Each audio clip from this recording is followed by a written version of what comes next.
Welcome, everyone, to another edition of Governed by God, a biblical look at law, civics, and civil government. My name's Eric Leupold. Thank you for joining me on today's episode.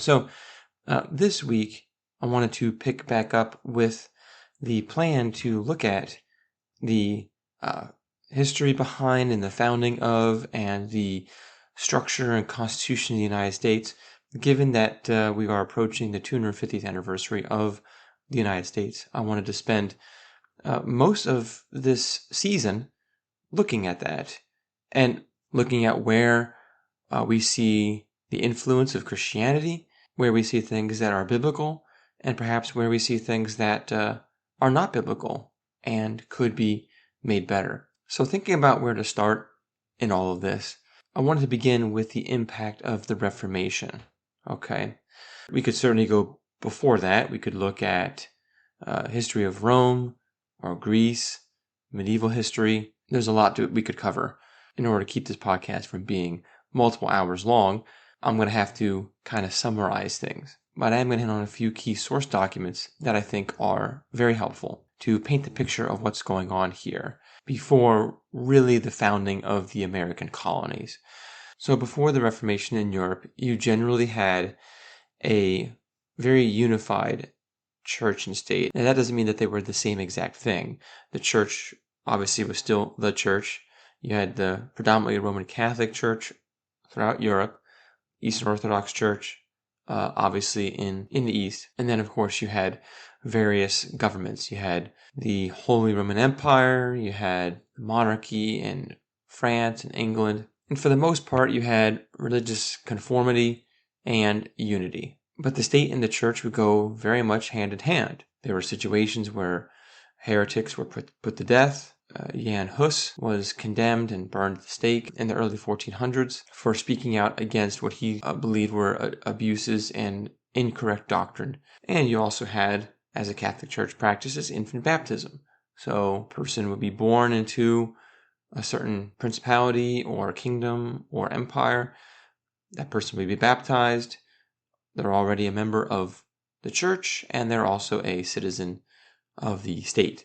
So there's very much a hand-in-hand relationship between the church and the state. And it was believed that religious unity in almost every area of doctrine and practice was necessary to maintain the peace and to ensure stability. Now, the Reformation shook things up a little bit.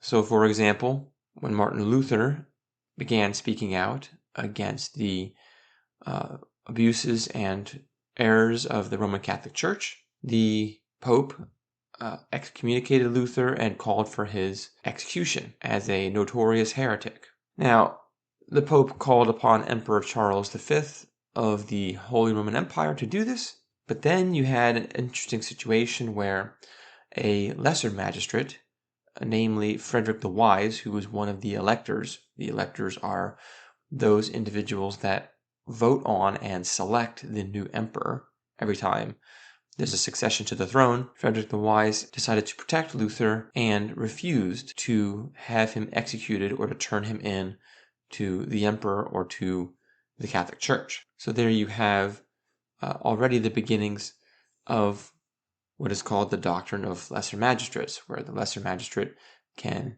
interpose himself on behalf of his citizens against who is acting immorally or perhaps illegally. But even among Protestants, there were vestiges or leftovers of that mindset between church and state. So, for example, when Calvin went to Geneva to become the pastor there, a controversy happened in the 1530s where the city-states, the Swiss city-states, wanted to use unleavened bread in the Lord's Supper.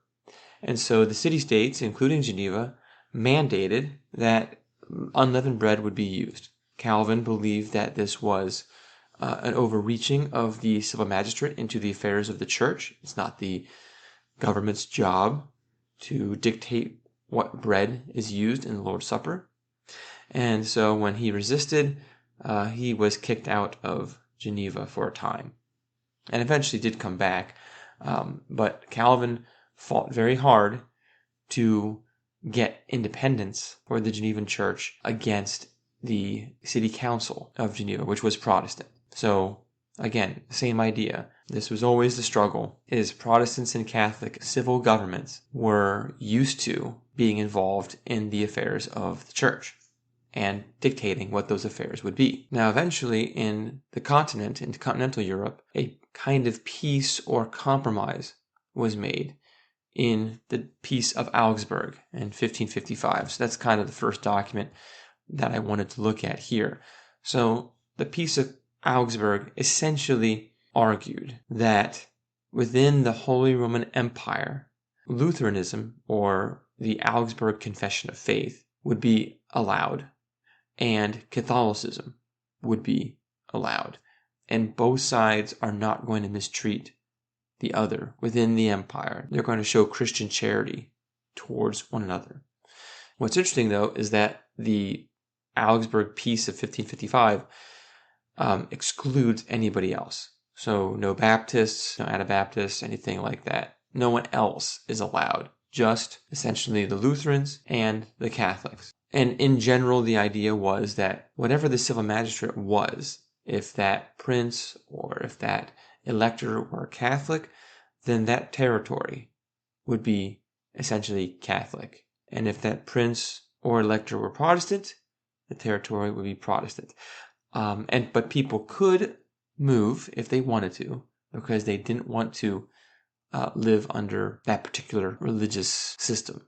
Now, despite the weaknesses and limitations of this document, it is a step in the right direction. You can see the goal in one statement within the Peace of Augsburg, which says this, quote, "A complete peace within the disputed Christian religion shall be attained only by Christian, friendly, and peaceful means through his imperial and royal majesties, the honorable princes, and by threat of punishment for breach of the public peace." End quote. So they recognize that there must be Christian, friendly, peaceful means to resolve these issues. But of course, the civil government, the royal majesty, and the imperial government still have a role to play in that, and they can still punish the breaching of the public peace. Now, in England, something very similar happened, where even though England separated itself from the Roman Catholic Church and formed the Church of England, the same idea of the civil magistrate being in charge continued. So in 1534, you have two documents. One is called the Act of Supremacy by King Henry VIII, and you have the Treasons Act. The Act of Supremacy is very, very short, just one paragraph. But here's a few snippets of what it says. It says, quote, "The King's Majesty justly and rightfully is the supreme head of the Church of England, and is so recognized by the clergy of this realm." End quote. So there you go. The king is the head of the Church of England.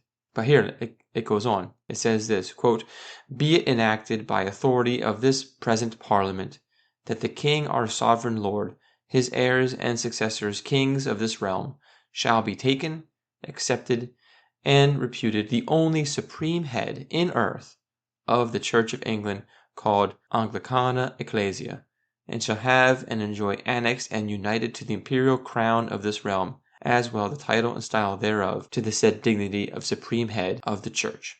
End quote. All right, so that's the title. But now here's where the teeth come into play. Quote, "And that our said sovereign Lord shall have full power and authority from time to time to visit, repress, redress, reform, order, correct, restrain, and amend all such errors, heresies, abuses, offenses, whatsoever they be, which by any manner spiritual authority or jurisdiction ought or may lawfully be performed, repressed, ordered, redressed, corrected, restrained, or amended, most to the pleasure of Almighty God, the increase of virtue in Christ's religion, and for the conservation of the peace, unity, and tranquility of this realm." End quote. What is that saying? Well, as the head of the church, he can do churchy things. He can address doctrinal errors, errors of liturgy and practice, anything like that. It's all within the authority of the king. And the Treasons Act, which was passed in the same year, basically prohibits freedom of speech in any criticism of the King of England as head of the church. It basically says that it's high treason for anyone to deprive the king of his dignity or title or name, which includes head of the Church of England, or to call him a heretic, a schismatic, or a tyrant. And if you do that, the penalty for that is loss of property and possibly death. So very, very strong language there. So as you can imagine, even in England, relationships between the church and state were very strained because there were many people that believed that the Church of England did not go far enough in reforming its practices and its beliefs. And of course, you had a lot of variation. After Henry died, you had King Edward, who was very Protestant, much more reformed. But then when he died, you had Bloody Mary take the throne, who advocated for Catholicism and pushed for that. And then when Mary died, you had Queen Elizabeth, who kind of tried to find a middle way just to maintain the peace. And from here, this is where you have the rise of the Puritans, who are typically given a very negative connotation, but just consider the word Puritan come from the word purity, and the goal there is to purify the church. Now, that doesn't mean they're trying to get rid of all the non-Christians. No, they believe that the Reformation didn't go far enough. There wasn't enough proper changes. And so you had Puritans and Anglicans. So Anglicans still want the Church of England and its structure, its bishops, and then the monarch being the head of the church. Puritans did not want that. And they were typically in two camps. The Presbyterian system, which plurality of elders or the presbyters, right? But still a unified organization, but the monarch was not the head of the church. But even among the Puritans, you had independents, those who believed that the church, the local church, should actually be independent from any kind of overarching denomination or anything like that.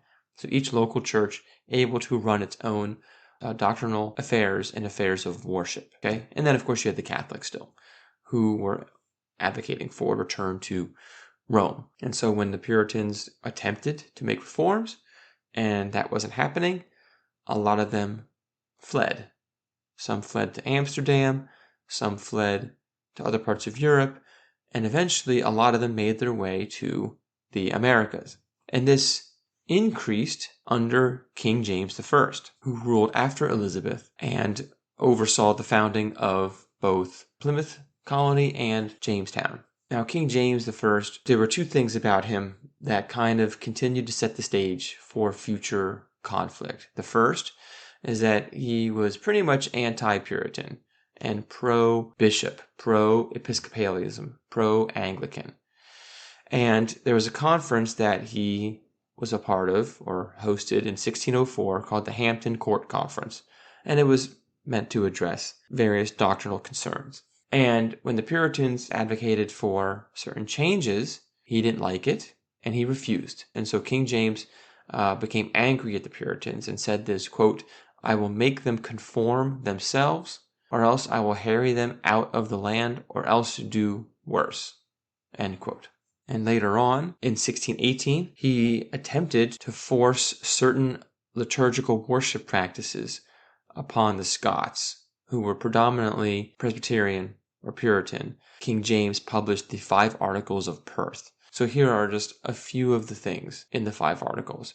1, you had to kneel instead of sit during the Lord's Supper. Another one is that the church had to observe the holy days of Christmas and Easter. There were other things also, like baptism could not be withheld longer than one Lord's Day, and the bishops had to confirm folks in this. So confirmation was done by the bishops. And then lastly, private communion could be held. So you could actually have communion by yourself with the priest or with the bishop. And again, this is from our modern American perspective, this is quite interesting, right? Because could you imagine the king or the monarch dictating these specific practices during the worship service in the church? I mean, it doesn't even enter our mind, but this is what was happening even in Protestant England. So that was the first thing about King James, that he was anti-Puritan. The second thing about him is that he believed himself to be an absolute monarch and believed in the divine right of kings. And so one document that he wrote and published in 1598 is called The True Law of Free Monarchies. Okay, now I'm not going to read the whole thing, it's several pages long, but he argues that kings like King David sit upon God's throne on the earth and have authority and power given to them for that purpose. And that includes managing religious affairs and affairs within the church. And King James also argues that the king is the overlord of the whole land and is master over every person that inhabits the land, having power over the life and death of every single one of them. He also argues that the king is a speaking law and that, quote, the king is above the law as both the author and giver of it, end quote. So now he argues that a king should be a good king and the king should set the example for his subjects, but the king is, in effect, above the law. And he says this, quote, the king towards his people is rightly compared to a father of children and to a head of a body composed of diverse members, end quote. And so with this understanding, King James goes on to argue that pretty much any resistance against the king is unlawful and unacceptable and is not to be tolerated. And certainly there is no way in which the king can be removed from his office or kicked out or rejected or lose his title or anything like that. And so this belief of the divine right of kings was lived out by King James I. And in a speech to Parliament in 1604, he said that, quote, what God has joined, let no man separate. I am the husband, and the whole island is my lawful wife. I am the head, and it is my body. I am the shepherd, and it is my flock, end quote. And again in 1610, in a speech to Parliament, he said this, quote, the state of the monarchy is the supremest thing upon the earth, for kings are not only God's lieutenants upon earth and sit upon God's throne, but even by God himself they are called gods, end quote. And so as you can imagine, a lot of people did not like this, particularly the Puritans, who believed that the church needed further reformation, but also that the church should be independent of that level of power from the civil magistrate, from the king. And so even though you had official commissions to send colonies or to found colonies in the New World, many of those folks were of the Puritan persuasion. In 1606, you have Jamestown founded. In the first charter of Virginia, the individuals, they certainly recognize the authority of King James, and they also recognize that their goal is to further the Christian religion to the Native Americans that live there and to establish good government. And they also recognize, and this is going to be important for the future, they also recognize or declare that anyone born within the territory of the colonies are to enjoy and have the same liberties, protections, and rights as having been born in England. So they have the same rights of Englishmen. And then you have the Mayflower Compact, which is 1620. A little over a decade later, many of you are familiar with the Mayflower Compact, where they say, in the name of God and as subjects of the Lord King James, they have undertaken the advancement of the Christian faith to plant the first colony, and they do so in the presence of God to covenant together and form a civil body politic to order and preserve their colony and to enact just and good laws. And so this they do, and these colonies form their own civil governments, but they recognize the king as their supreme monarch. So having briefly looked at the issues between the church and the state and freedom of religion or religious liberty up until the founding of the first colonies, what can we see from this? What can we see? What can we take away from this? Is that things are never so neat and clean. And a lot of times it's really just baby steps, right? Certainly under the Catholic faith, there was no question that if the Catholic Church believed someone to be in error, the civil magistrate could punish that person. But even amongst the Protestants, that mentality didn't really change entirely. And it took a lot of work for men like Calvin to acquire liberty for the church to function as the church. And then the same is true in England. And since the Puritans, since many believers in England were not able to get the church to change and to be more conformed to Scripture, they had to go elsewhere. So a lot of folks were motivated to go to the New World in order to establish a more freer church, but also to establish a civil government that was more aligned with biblical principles. As conflict continues to increase in England, and we'll get to the English Civil War in a future episode, but as conflict increases in England, then thousands more individuals go from England to the New World. And I've seen some sources argue that by the mid-1600s, you have at least 10,000 Puritans fleeing to America from England. So this is all going to continue sowing the seeds for a future American nation and future war for independence. Looking back now and looking from a biblical perspective on these things, what can we say? I do think that it is overreaching for the civil government to control that level of detail and doctrine and practice within the church. And so I very much sympathize with the Puritans in pursuing that independent church. Do they get it right all the time? No, they don't. Are they perfect when they have power later on under Oliver Cromwell? No, they don't do it perfectly.